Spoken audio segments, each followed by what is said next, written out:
Hi friends, welcome back to Jaya svantaillu అండి. ఈరోజు గోంగూర పచ్చడి చేస్తున్నానండి. పుల్ల గోంగూర తీసుకున్నాను. ఒక 6 కట్టలు ఇలా ఉంటుందండి. కావాల్సిన పదార్థాలండి: గోంగూర కప్పుతో కప్పు తీసుకున్నానండి, జీలకర్ర 1 స్పూను, ఎండుమిర్చి 6 అండి, వెల్లుల్లి ఒక 10, ఆయిల్ 3 స్పూన్లు వేసామండి. రిఫైండ్ ఆయిల్, జీలకర్ర వేస్తున్నాను. ఆయిల్ మరిగింది, వెల్లుల్లి వేస్తున్నాం అండి, ఎండుమిర్చి వేస్తున్నాం అండి. మనకి పోపు వేగుతుందండి, చూసారా? మనకి పోపు వేగిందండి. మనం గోంగూర వేసుకుందాం. మనం కడిగేసి ఆరబెట్టామండి, కొద్దిగా ఆరబెట్టామండి. మనం కూర వేసుకున్నామండి.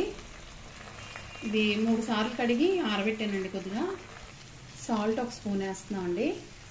మనం చూసుకొని వేసుకోవచ్చు, ఎప్పుడైనా తక్కువ వేసుకోవాలండి. ఇందులో వాడిన కూర ఎర్ర గోంగూర అండి, పుల్ల గోంగూర అంటాం కదా, అది వాడుతున్నాం. ఇప్పుడు మనకి గోంగూర వేగిపోయిందండి, చూసారా? ఇలా వేగాలి. స్టవ్ ఆపేస్తున్నానండి. చల్లారిపోయాక మిక్సీ కొడదాం. చల్లారిపోయిందండి, మిక్సీ చేసుకుందాం. జార్లో వేస్తున్నాం. మిక్సీ జార్లో వేస్తామండి. మిక్సీ చేద్దాం. మన గోంగూర పచ్చడి అయిపోయిందండి.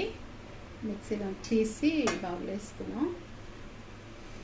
మనం ఎండుమిరపకాయలు వాడాం కదా, కారం చూసుకొని వేసుకోండి. మీకు ఎక్కువ తింటే ఎక్కువ వేసుకోండి. నేను 6 వేసాను ఎండుమిర్చి.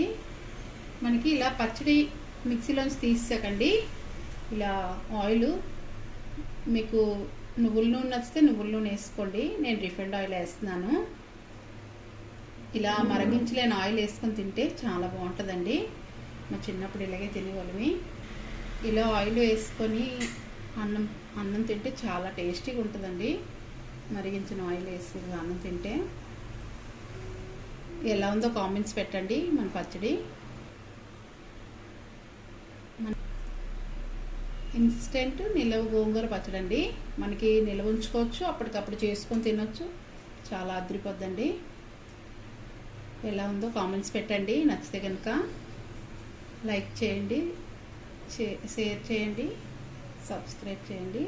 బాయ్ ఫ్రెండ్స్, నెక్స్ట్ వీడియో కలుద్దామండి.